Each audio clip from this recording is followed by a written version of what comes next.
Hi, welcome everyone to our Cafecito Cultural. Welcome to our Culture and Diversity conversational panel of this professional learning community group. I'm Rosabel, founder of this wonderful group of professionals that work together to bring culture and diversity to our classes. Today, in our Cafecito Cultural, we are pleased to have with us our friend, Dr. Krishauna Hines-Gaither.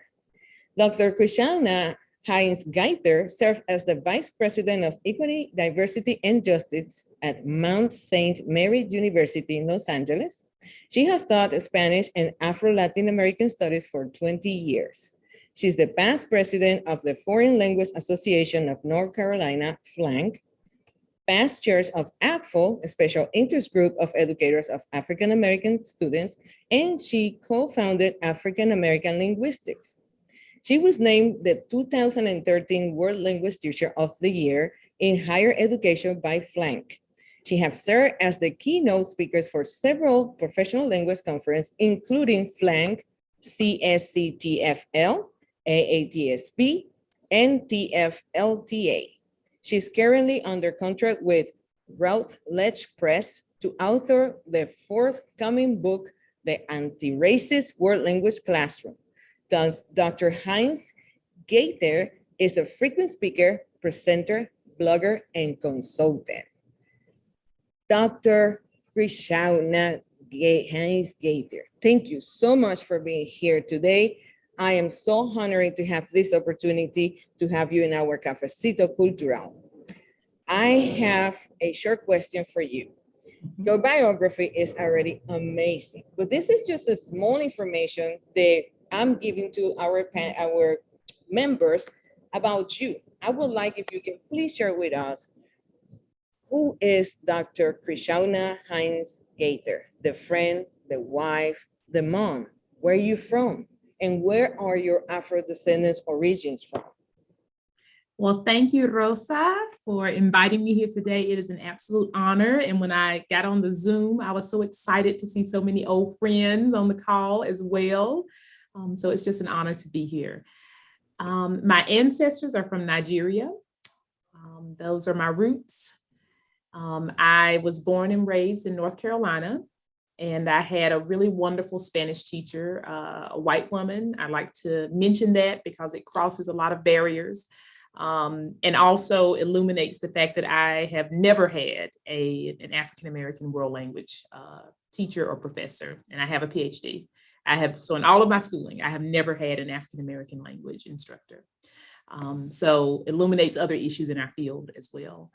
But so I landed in the classroom of a wonderful Spanish teacher who really mentored me. To this day, we're still very, very close, get together very often. Born and raised in North Carolina, I am the wife of Julian Gaither, or Julian, and we have one son, Giovanni, who is 7 years old. And more than anything in the world, we just spend a lot of time loving on that little boy and doing a lot of traveling. So that's just a little bit about me. My career has transitioned a lot. And so I taught Spanish for almost 2 decades, about 20 years, 17 years I taught Spanish, studied French. And now I'm currently not in the classroom per se, but still doing a lot of work, as you mentioned, with a lot of schools and institutions. But now I do work in administration as a vice president of Equity, Diversity, and Justice, as you mentioned.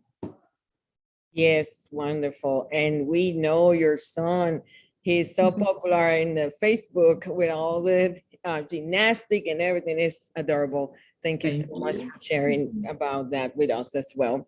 Well, today is our first Cafecito Cultural of the month of February, and we are honoring Black History Month. Today, we're going to have a conversation about diversity and inclusion, incorporating the Afro-Descendants in the world language classroom. So my first question will be, how have notable Afro-Descendant figures in history impact you, personal and professional culture, in regard to race equality? So, first I have to say that in all of my schooling, I was taught very little about African descendants. And I do have a bachelor's in Spanish, I have a master's in Spanish, and my PhD is in cultural studies. But I was taught very little, really hardly anything about African descendants in Latin America. When I was in college, I studied abroad. I went to Cuernavaca, Morelos, Mexico, la ciudad de la primavera eterna, the city of eternal springs, for those of you who are familiar with that area. And we took an excursion to Acapulco. And so we went to Acapulco, and while there, I saw visible Black Mexicans, like undeniable Black Mexicans. I knew what I was seeing when I looked at them. And so I just was fascinated because I'd never known this population existed. It's nothing that I'd ever studied in school. And so as I started asking them more about their African roots, their African heritage, sadly, they weren't aware. They really didn't know. They couldn't tell me very much. And so I quickly realized that the same dearth that I had in my own schooling in the United States, they had that exact same paucity of information in their schooling. And we had a lot of conversations. We could visibly look at each other and see so many similarities. And at the same time, we're really void of our history and our heritage. I ended up writing my dissertation on Afro-Descendientes de Latinoamérica, and because I wanted to learn more. I wanted to be able to give to my students what wasn't given to me. And so a lot of people influenced me within that research. First, the people themselves. So before there was any research, I was just meeting everyday people and wanting to learn more about this shared history that we have, and also a lot of distinctions as well. I don't want to present it as Black people of the world have the same story, because we don't. And so after that, just in studying, I came across the works of, started kind of with literature and poetry like Nancy Morricone, Nicolas Guillen. And then I wanted to know more about kind of the history. And so I started studying Ganga Zumba de Pomares from Brazil. These freedom fighters. I started studying Gaspar Yanga of Mexico, other freedom fighters. And so just started learning more about, the Maceo brothers, Antonio Maceo de Cuba, and started studying more about the historical piece, as well as kind of contemporary offerings like literature, Mayra Santos Febres, and just discovered the work. I learned a lot through the literature, but also through the history, and more importantly, I think through the people. All right. And yeah, and then do base all that you say on your studies for your dissertation, correct? Well, long before my dissertation, I would say, was the culminating, because I didn't get my PhD until 2015. Mm-hmm. But I started teaching, a decade and a half before that. So when I was in college as a young person in my 20s, went to Mexico. From that point forward, I started studying and reading everything I could get my hands on. Anyone who would invite me to speak, I started going and just sharing what I was learning very organically, very kind of guerrilla education. And people started inviting me across the country, quite frankly, to present on the information that I was finding. I had no mentors. There was no professor, no teacher, no one who was giving me anything. I then arranged a trip to Cuba because I had studied Nancy Morricone, Nicolas Guillen. So I arranged a trip to Cuba where I invited several of my Spanish teacher friends to go with me. We were very young. We were in our 20s. We just crossed on over, went to Cuba, and started studying Afro-Cuban heritage and history. So I started with Afro-Mexican heritage and history and culture, and then Afro-Cuban, and then just kept kind of traveling from there, trying to find my people, if you will. And so it culminated in my dissertation research, where I was very well supported within my doctoral program, I must say, very well. People, my dissertation committee, they were very excited about my research. So that's kind of the way that journey happened. Yeah, and it's wonderful because you have mentioned Afro-Cubans that are basically poets. So you study a lot of poesía, poems through them, right? I love language, like we all do here, right? So I love language and words and the way that people are able to put them together. But so the Afro-Descendant poetry, although it's beautiful, and it's really something, I think it has a very strong literary place in the canon. It should, but the Afro-Descendant literature is more than just iambic, it's more than just, syllables and rhyme, and it's more than that. It really is it's a way, it's a vision, it's a tunnel, it's a bridge into the history into the experience of the people. And so, when we look at these literary figures, they're not just writing poetry for poetry's sake or for art's sake, but these are words and structures that teach us about the language of our people, and not just Spanish or French, but the way that we speak Spanish and the way that we speak French, Yes. Which is very different in many respects. It's not just landscape, but it's our relationship with the land. It's not just history, but it's our entanglement and disenfranchisement by that history. It's not just culture, food, and drink, but it's also how have we managed to continue to thrive and to have our cultural relics and products survive, our religions, our food, our products. And so the literature became a glimpse into all of those things for me. All right, perfect. Awesome. And let's talk about ACTFL, because I know that you, as a past chair in ACTFL and in the special interest group for educators of African American stories, my question is, how does this group will help educators to incorporate the Afro-Descendant culture in their language classes? Like, how can educators be able to make connections through critical reading and writing? I believe there are very few spaces as powerful as the SIGs of ACTFL. I have been involved in the SIGs, the special interest groups, for probably 2 decades now. And they fill a gap that has been largely challenging for ACTFL to fill, I will say.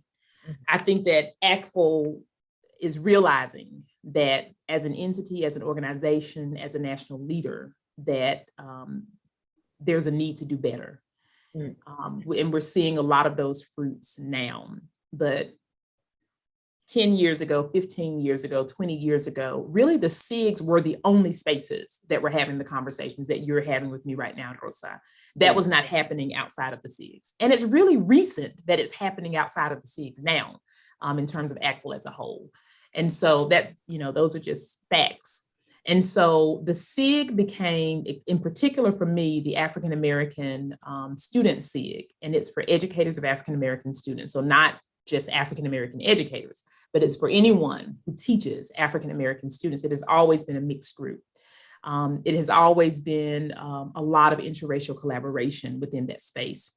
There are new ones now, such as the social critical approaches and social justice SIG, which is super powerful, but that's very new, like in the past couple of years. And there are others as well. But that African American student SIG from the 90s, that became a place where Richard and me and many others were truly mothered and fathered by people who were not afraid to raise questions, people who were not afraid to teach things that people said you shouldn't teach, people who weren't afraid to chastise us and tell us the truth and tell us as a young scholar, you need to be looking at this. We had people like Lee Riverside, a white educator who mothered us, Zena Moore from Trinidad and Tobago, who mothered us.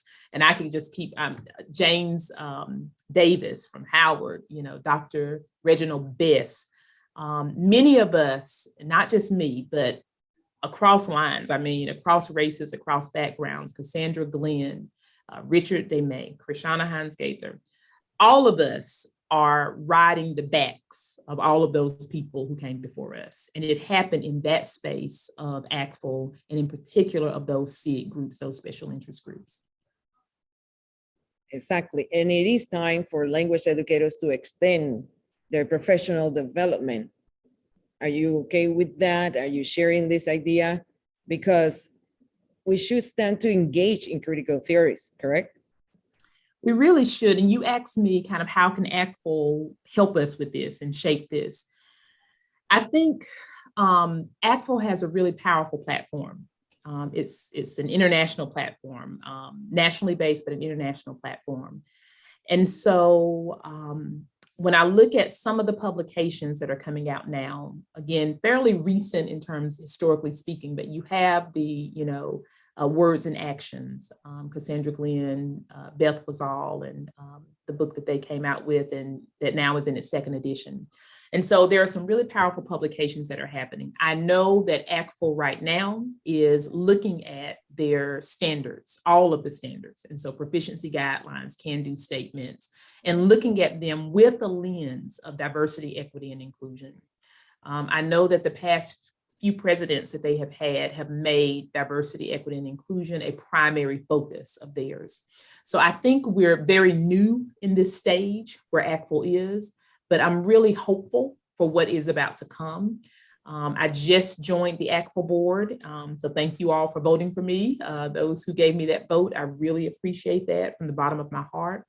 I think that's another thing. We can hold ACTFL accountable, and all of our language organizations, from it really needs to start at the state levels, not just at ACTFL, because the states are what feed into ACTFL. And so really, if you're not addressing it at the state level, it's kind of late once you get to ACTFL. I think 5 of the board seats at ACTFL, they come from those regional organizations, which come from the state organizations. And so really, we need to be having these conversations all up and down the chain.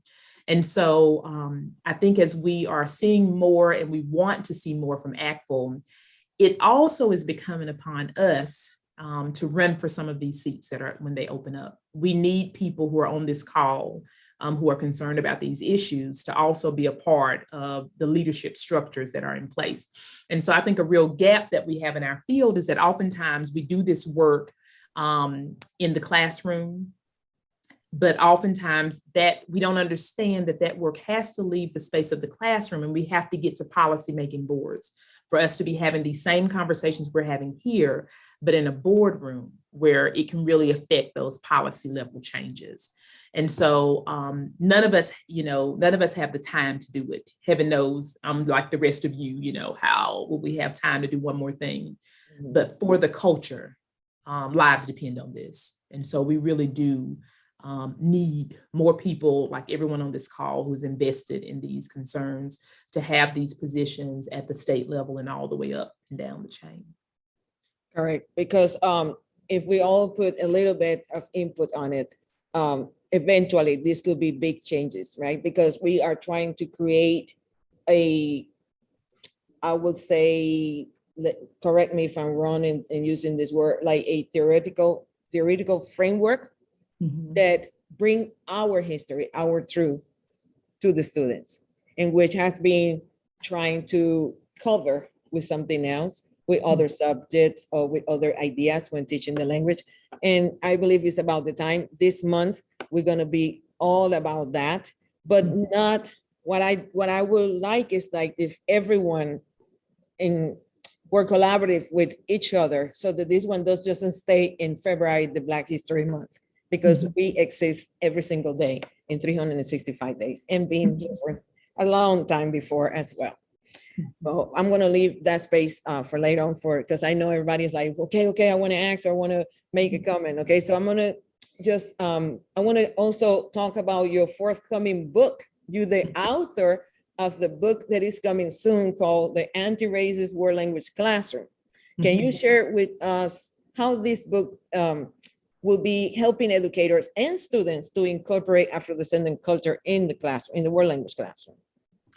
So I want to give a lot of honor to my editors. My book is called The Antiracist World Language Classroom, and my co-author is Dr. Cécile Axelienne from Haiti. Routledge reached out to me about 1.5 years ago and asked me would I write this book for them. I had to submit a proposal. It had to be vetted. Some of you may have reviewed it. It went out to expert reviewers, came back. So I had to go through the same process as everyone. And then I invited, it was accepted, our proposal. I invited my co-author, Cécile Axelienne, to co-author the book with me. And it will be a book in a series of books. And so, but they have the anti-racist science classroom, the anti-racist art classroom, the anti-racist social studies classroom. So there will be a series, the anti-racist principle. I mean, there's going to be a series of books. Ours happens to be, and we're very honored to be the first book in the series, but there will be many books that will come after that. Richard can also speak perhaps in a bit because he also helped us with our book project as well. So he had a very important role in helping us with the book project. And so the book is meant for K-12 education, but it's also highly relevant for higher ed. And I'll come back to honoring my publishers, because I think this is really important. The book is meant to we use critical race theory as the backdrop of the book. It's very prominent. That is the framework. You mentioned frameworks, Rosa. Mm-hmm. That is the framework from which we come, is critical race theory. And I want you to just think about that, because this is where I have to honor my publishers. We also, the title is anti-racist. And so I want you to think about the language of that as well. And I'm going to go back to honoring my publishers. The book is meant for world language educators, but it's also meant to be a guidepost to leaders as well. So one of the things that Routledge Press told us, we want to make sure that leaders who pick up this book also have some takeaways, and not just practitioners or those in the classroom. We use a framework from CRT, critical race theory. We also incorporate culturally responsive teaching, anti-racist teaching. All of that is embedded. We surveyed educators from across the country and asked them to please give us lesson plans and tips and ideas. So we put the book together, we wrote the book, but we also incorporated many language educators across languages and across levels and proficiency levels as well into the book. So you'll see lots of quotes from people that you know. There are Asian languages represented, indigenous languages. We try to do some things that we weren't seeing in the field. For example, we wanted to include things that aren't even considered languages, like Haitian Creole and African American Vernacular English. And so those are included. We also wanted to include languages that are often absent in our textbooks, such as indigenous lesson plans, and lesson plans that include Wolof from Senegal. And so we try to be really intentional about making sure that we didn't just include European languages, but that we had African-based languages, African-descendant languages. We tried to trouble what we consider to be a language. And when we look at the list of what is a language, we really try to trouble that, and who gets to decide that AAVE is not a language, or it is. So we looked at things like that.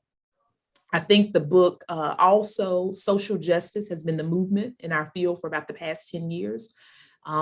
We honor that while also making the distinction that social justice is not necessarily anti-racist. And I'll give you an example. So you can be very passionate about social justice. Let's say LGBTQ issues, let's say environmentalism, food insecurity, all kinds of issues that we all should be passionate about. But you could approach those issues and never mention race. It is possible for you to do that. It is not honorable, it is not ethical, but it is possible for you to have a very strong platform about all of those things and never mention race, or never having a race consciousness or race center with those topics.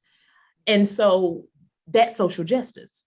And so what we argue in our book is that social justice is very much akin to anti-racism, but it is not the equivalent. It's not the same thing. And so we feel we need both. We don't put a hierarchy on those where social justice is better or worse, but we feel that if you are only addressing social justice without a race consciousness, something is missing. There's a gap there. And if you're only addressing race and not doing that from an intersectional perspective, something is missing there.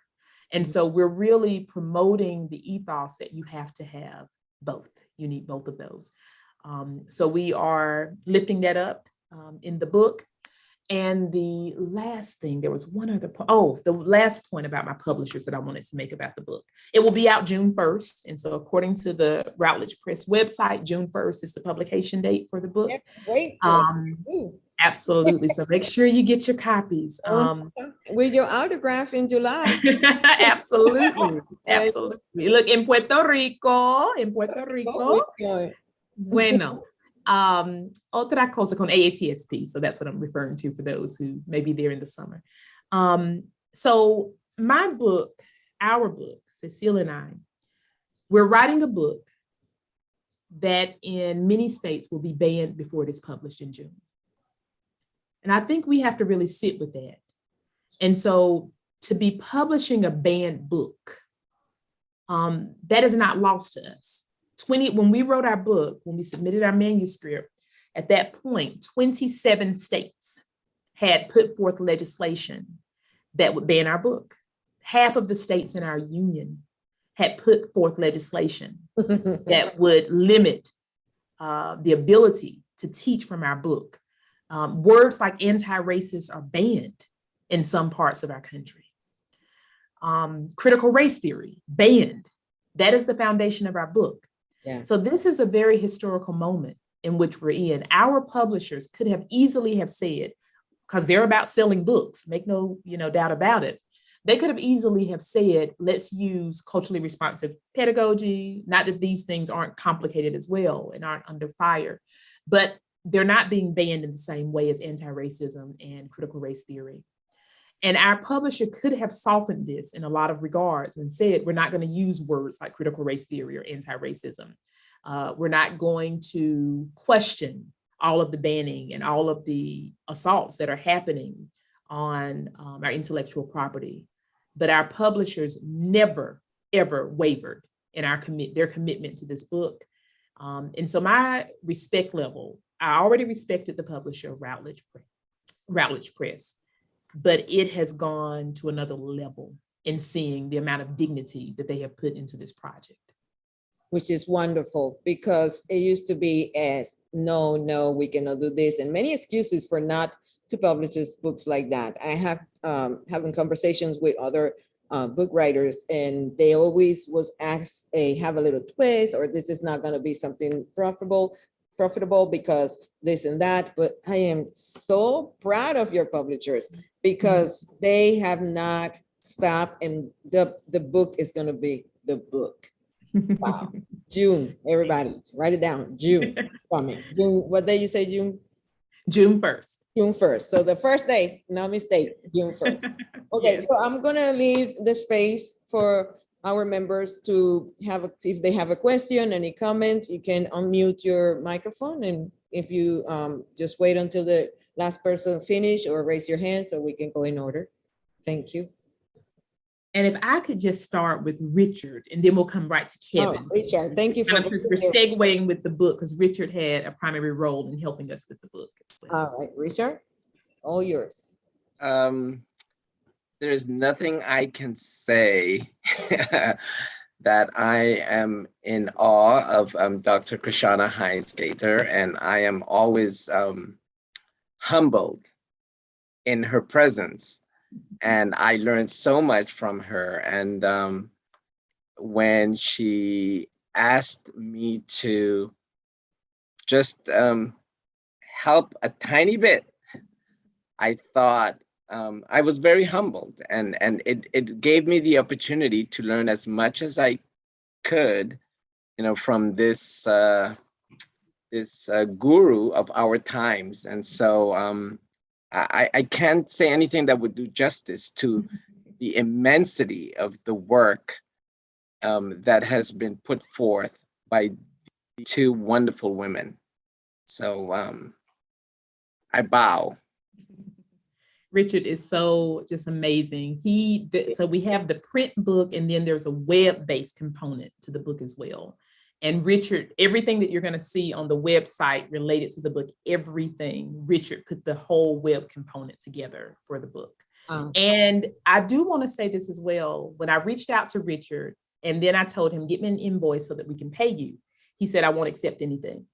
And I said, oh no, we're not doing that. We're not doing that. We're paying you, But the fact that he truly just believed in this so much, and like he just said, felt it was just an honor to contribute, didn't want anything. I was determined that everyone, should be compensated for their labor on this project. So we did compensate, but at the same time, just the honor that he brought to this work really said a lot. So thank you, Richard. Thank you, Richard. He is, I know, because he have helped me a lot as well in the Cafecito Cultural, and always there. And he's coming soon as well this month. He's bringing something new that a lot of educators didn't know about it. And when I saw him put that post, I said, Richard, we need to come back here. And he said, yeah, so wonderful. Okay, so anybody else? I thought Kevin. Kevin, right? Kevin. Hey, thank you. I have to apologize because I jumped on kind of late, and I'm actually going to have to jump off now because I have a tutoring session that started at 4. But I just wanted to take the opportunity to say hi to Dr. Krishauna Hines-Gaither, represent North Carolina. Thank you for your mana'o, we say here in Hawaii, your thoughts and your ideas and your ike, your knowledge. Thank you for sharing all that in this space. I can't wait till June 1st. I'm gonna check out that book. Sounds promising. Getting into some good trouble here. Yeah, thank you so much. And thank you, Rosa. Thank you, Kevin, for being here with us. You're gonna be late. Just tell them you was taking a little cafecito with all of us in here. We have to bring Krishauna to Hawaii and have her in the studios of Cafecito Cultural. Oh, in June, that would be fantastic. We'll see. We talk about that later. All right, thank you. Anybody else? Let me see. All right, I think we have chat to say fantastic. Heidi say, oh, Heidi's here. Hola, Heidi. And Teresa say bravo. Stacy say yes. Hola, hola. Heidi, ¿cómo estás? Bien, gracias. It's just an honor to be here. Thank you so much, Krishauna, for sharing your experiences and also the spaces you have been navigating. I remember now because, you know, I saw you last year in ASTSP. Yes, I remember. And then I remember the SIG for African American students, because by that time I was teaching middle school in a school that it was for African American students. And I remember I was looking for that. And it was, as you said, at that time, it was the only space. Yes. And we have moved ahead. I believe those conversations have started to the point that our main association, which is at ACTFL, and also ACSP and other associations are so open to this type of conversations. As a Latina, I understand the need, I see it. So it's just wonderful, your work. And I'm very excited about those news that you share with us. So we just hear that here first time. Good to see you again. It was a pleasure to meet you at AATSP and to follow your work as well. Oh, thank you. Thank you. I'm working on my dissertation, but we'll focus on Latino teachers. So I hope to add just a little bit, just a grain and that field too. So, but thank you so much. Thank you. Thank you. And I'm sure you all are aware, actually the winter edition of the Language Educator, they have an entire series that's focused on anti-racism. And so if you are an ACTFL member, or if not, you maybe can contact the office. But the winter edition, which is just came out very recently with ACTFL, is the whole series is about anti-racism. I actually mentioned your podcast within my article that I wrote. There are 2 articles that are in there that I co-authored. One, I wrote the framing article with my co-author, Cecile Axelienne, for that series. And then Cassandra Glenn, Tamari Jenkins, and I wrote another article specifically on Black representation in language programs. And in one of those articles, I think it's the latter with Cassandra Glenn and Tamari, we actually mentioned podcasts like this because we're going to have to do things differently. You know, we've been really focused on one source for language programs for so long. And we've been looking at, you know, world language pedagogy, world language teacher preparation, world language curriculum to drive our field for so long. I propose that we are going to have to change our mindset, and we're going to have to look in spaces that we haven't looked in before. And so we need to look outside of world languages and start looking to critical theory, start looking to different educational models, start looking to sociology and history and psychology, and bringing a lot of those schools of thought into our teacher preparation programs, because they're ahead of us in terms of looking at the way that we look at diversity, equity, inclusion, belonging. And so we have to start pulling in social emotional intelligence and all of these frameworks that aren't traditionally in the language field. We also, you know, just to hopefully we can have just an open and honest conversation here. But I was the first African American president of the Foreign Language Association of North Carolina. LJ Randolph came several years actually, and just did leaps and bounds, just amazing work in our state. But I will say I have worked in many language organizations, and I have faced racism in every single one of them. There's not one where I have not had to fight racism. And especially when you are the first. And that's not just with FLANC, but that's with many different language spaces. Oftentimes that person. And that's hard, that is challenging. That is not easy with a profession that you love, yes. Not to always be accepted in those spaces. And I recently got a call, and I'm just, putting this out there.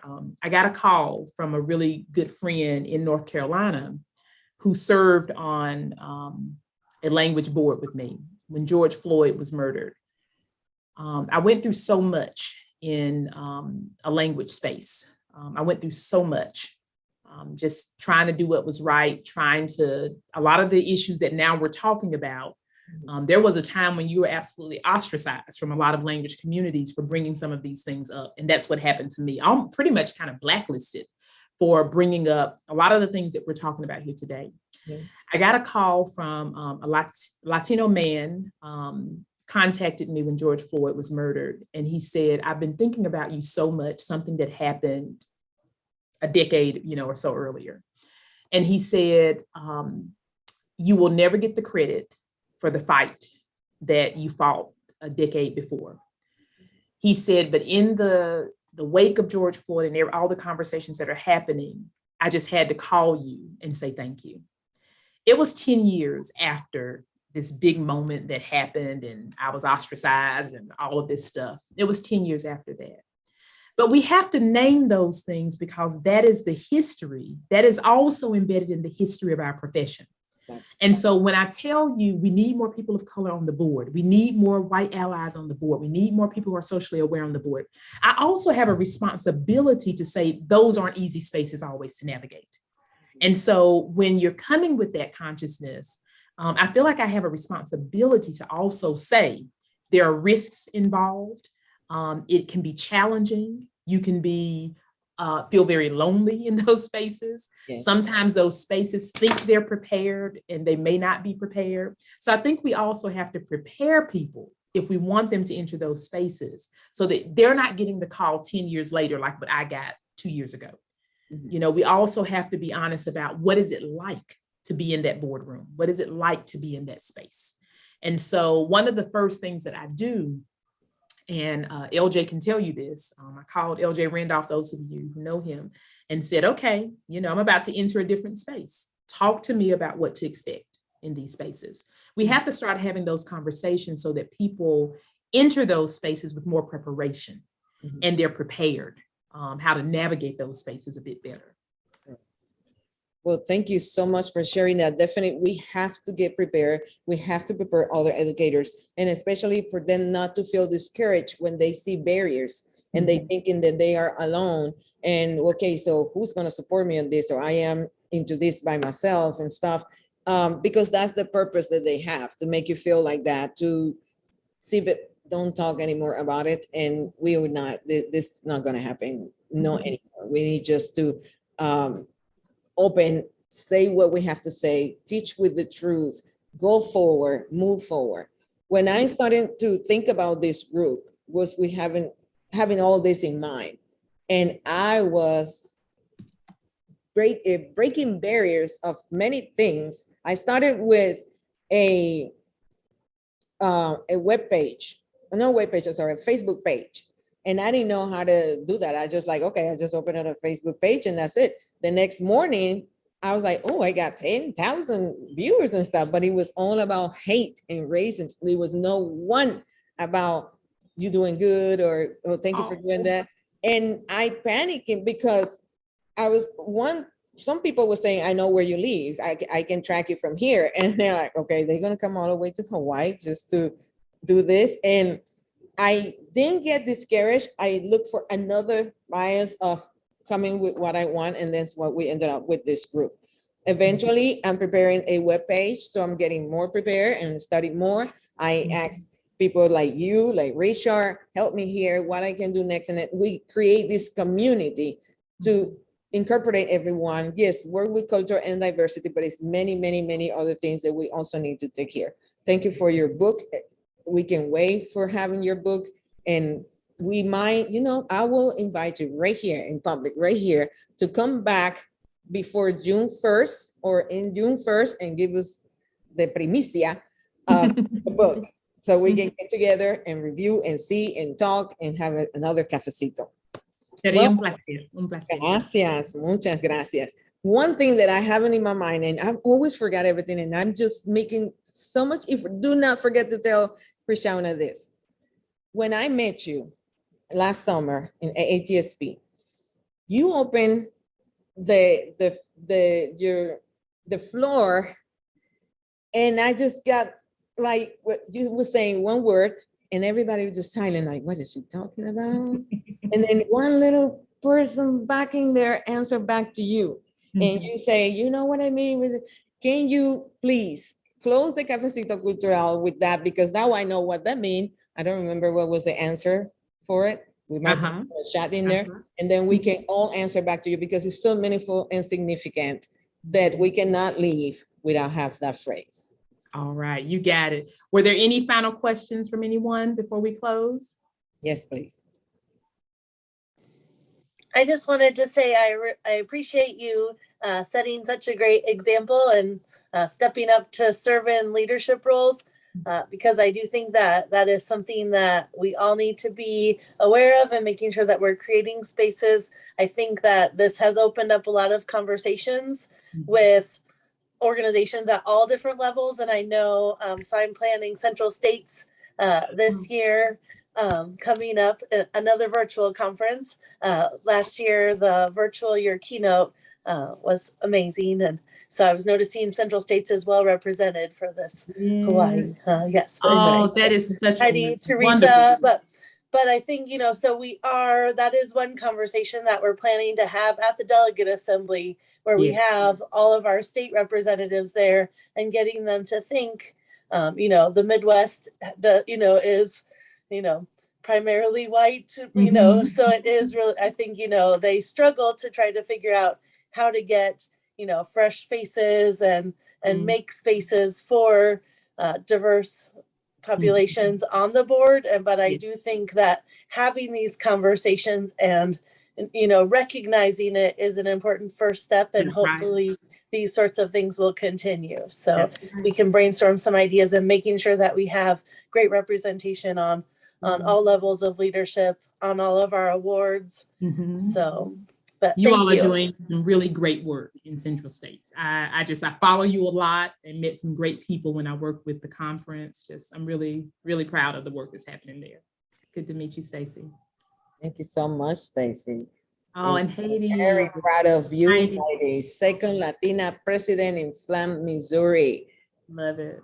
Foreign Language Association of Missouri. That's awesome. Yeah. All right. So as we close, my friends, there's a call and response from Ghana. And the call basically means, do I have your attention? Are you listening to me? And the response is, yes, I'm listening. Yes, you have my attention. And so and I'll drop the words in the chat. And so the call is, Ago, are you listening to me? Do I have your attention? Have you heard me tonight? And the response is, I may. Kind of like A-M-A-A-Y, but it's spelled like you see in the chat. I may. Ago, and it's from the Akin people of Ghana. And so in the spirit of the Akin, I'll do the call. Have you heard me tonight? And then your response is, yes, I've heard you. All right, but in Akin, Ago, I may. Ago. Amen. Amen. Ago. Amen. Beautiful. You got it. Wonderful. You all are language people. That was easy for you. Thank you so much for being My here pleasure. today with us. Thank you We all need a for picture. participating. Yeah, we're gonna see each other soon in our next Cafecito Cultural tomorrow with the Garífunas from Honduras. With Marina Aguilar. She's coming tomorrow, same time. Yeah. All right, take care, everyone. Adios. Bye. Nos vemos. Chapter